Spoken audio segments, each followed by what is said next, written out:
pleasure to have you here again. I'm Miss Ron Robinson, and I will tell you about today from Trinidad and Tobago, land of mix and culture that has been the best of carnivals of this 2025 so far. Join me, you don't want to miss it. Every year during the week before Carnival, the streets of Olinda, the UNESCO-designated World Heritage Site founded in 1535, are filled with the sounds of Maracatu, Brazil's oldest genre of carnival music, as 10 groups, or nations as they are called, parade through the streets to a 17th century church in a procession deeply connected to traditional Afro-Brazilian religions. Maracatu was created as a form of disguising the temples of Candomblé and Jurema and other religions here during a time when they were outlawed. So Maracatu has been connected to the temples from its birth, but it's also a political way to continue doing what we do, whether it's religion or culture. The oldest written records of Maracatu in Pernambuco date from the year 1800, although it is believed that the tradition started decades earlier by Congo people from what is now northern Angola, who were kidnapped and forced to work on the sugar plantations. The fact that Maracatu existed for over a century before slavery was outlawed is one reason it's viewed as a symbol of resistance to this day. For a long time, Maracatu was viewed publicly as only a Catholic tradition. This isn't true. It's a celebration that comes from African culture, and it represents an attempt to keep the history of these people alive and relevant, to demonstrate that we have culture beyond what was imposed on us by the colonizers. As usual, the annual procession in Olinda, called Night of the Silent Drums, was led by the city's oldest Maracatu nation, which is still active, Leão Coroado, or the Crowned Lion, founded in 1863 and still going as strong as ever. In Maracatu, the roles of the king and queen serve as a playful critique of the Portuguese court. For instance, one of the key requirements to become a Maracatu queen is that you must be black, a deliberate choice meant to highlight and challenge the legacy of the Portuguese colonizers who arrived here.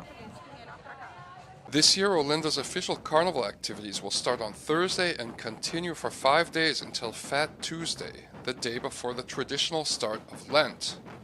Brian Meir, TeleSur, Olinda. You have heard about the Oruro Carnival, 70 bands, more than 5,000 musicians who gathered for Carnival and for a special touch for the bicentennial in Bolivia. Let's see what Freddie Morales tells us about this work.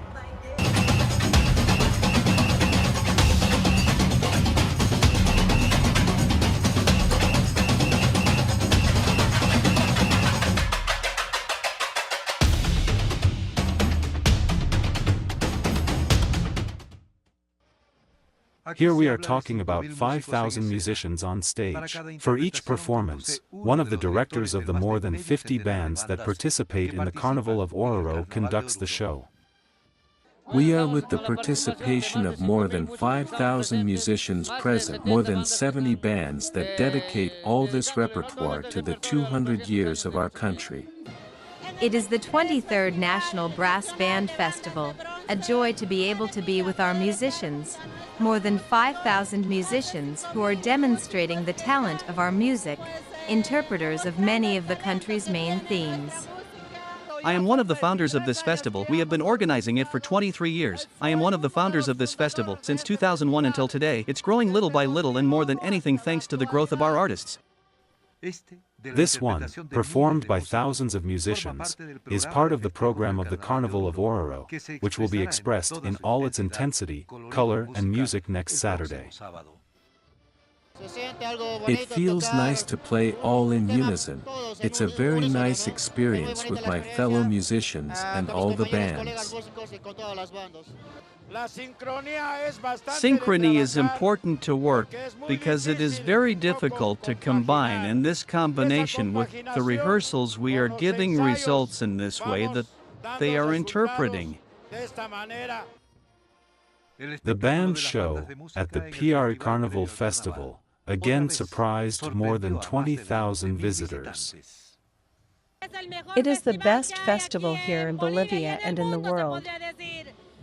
From here on, our carnival begins with this festivity. Oruro is the cultural center for various dances. Among them we have the band festival, which is beautiful, beautiful. It's not heard in other countries and other departments the amount of musicians we have here. Nice bands, very organized everything, music of beautiful memories, all folkloric, very nice. Beautiful. It's the first time I come, and I almost cried. Very nice. Excited about everything. I am from Peru, from Lima. I have come especially to Bolivia for the carnival. I did not imagine it.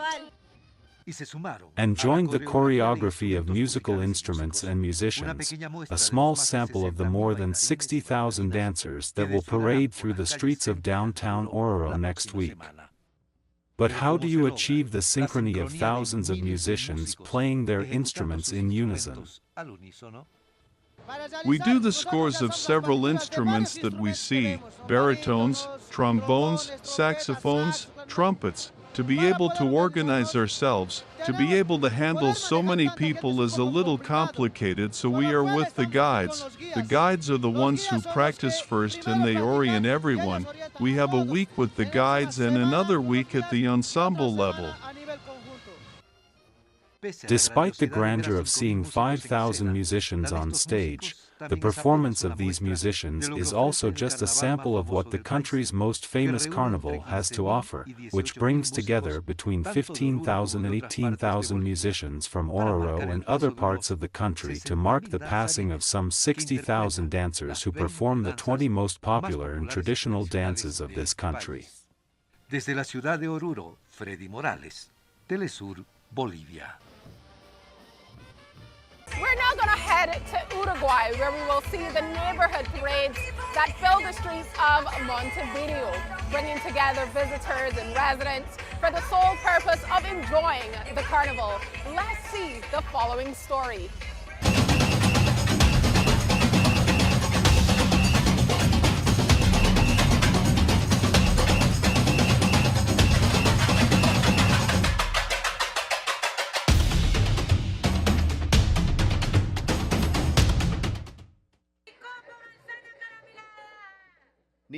Children, youngsters, adults and grandparents and a night of carnival festivities in a Montevideo neighborhood.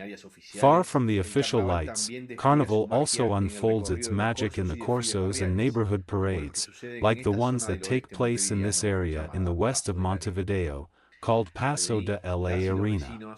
There, the neighbors claim to be the owners of the party.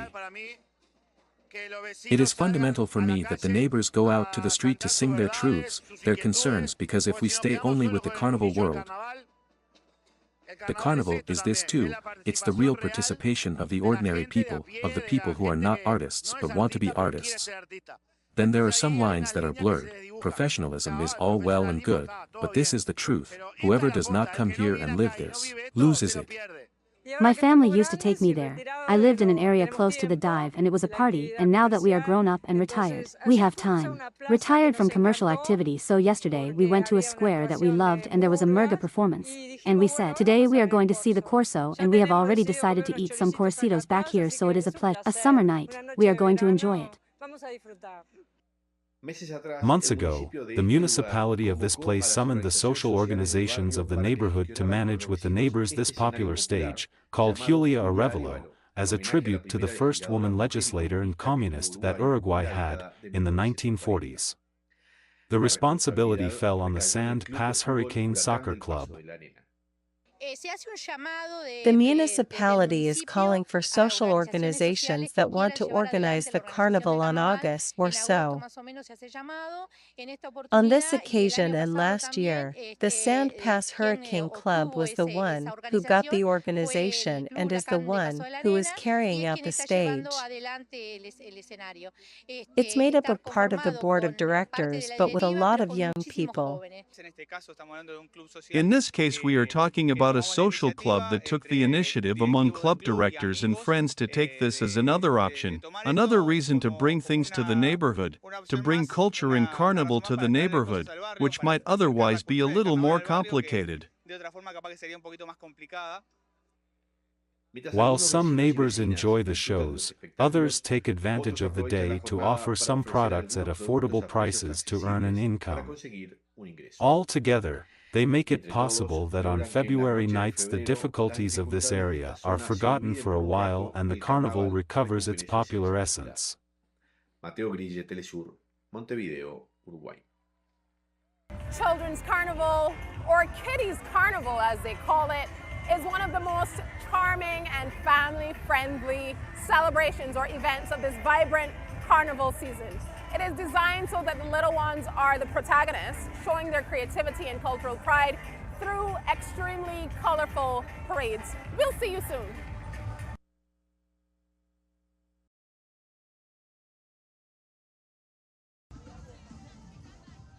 Trinidad witnessed a spectacular display of Caribbean culture on Saturday as the National Carnival Commission's Kiddies Carnival Parade of the Bands transformed streets into a vibrant fiesta. Just over 30 bands with children paraded in colorful costumes from Independence Square to Queen's Park, Savannah.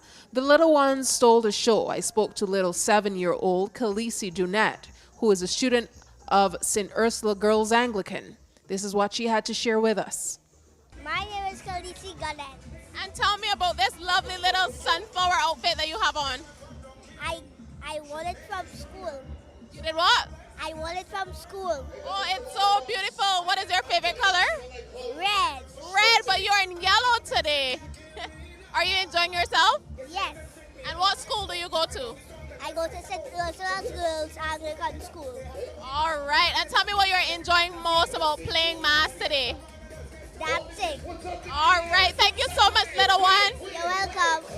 Facilitating little ones like Khaleesi Dunette was first-time band owner Farid Carvalho, who feels super privileged to have gotten his band Carvalho Kiddies mask off the ground.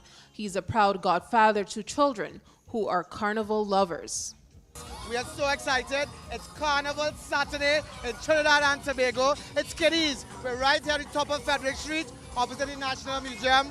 My band is here. It's called My Magical Garden, and I'm really proud. Children have energy. Children believe and make believe. And this has been my dream for the past 15 years, and I'm finally doing it. Meanwhile, young entrepreneur Gail Richards benefits from the sweets of Trinidad's Kiddies Carnival. She said that she's super proud of the support from her parents who started a recent snow cone business. Yes, it's a family business. I'm a parent started so we could take over. So second generation entrepreneurship, what does business mean to you, especially where Trinidad's Carnival is concerned? To me, the snow cone is something that you don't see everybody running down. And we take different things that we make. We take fruits, any kind of fruits, and we can make it into syrup. I'm feeling really good this morning. Like, I have a lot of energy. I feel like today is like one of the best days so far. Well, we created these makeshift feathers. So we use real feathers, and we have these fake feathers here.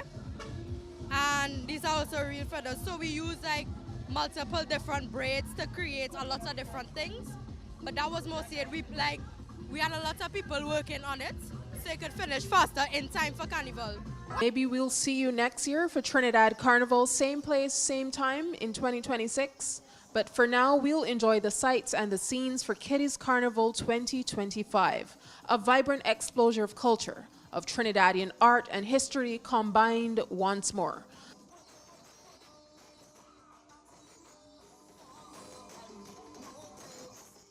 And that's it for our very special program, Carnival Time, with the charming Trinidad and Tobago.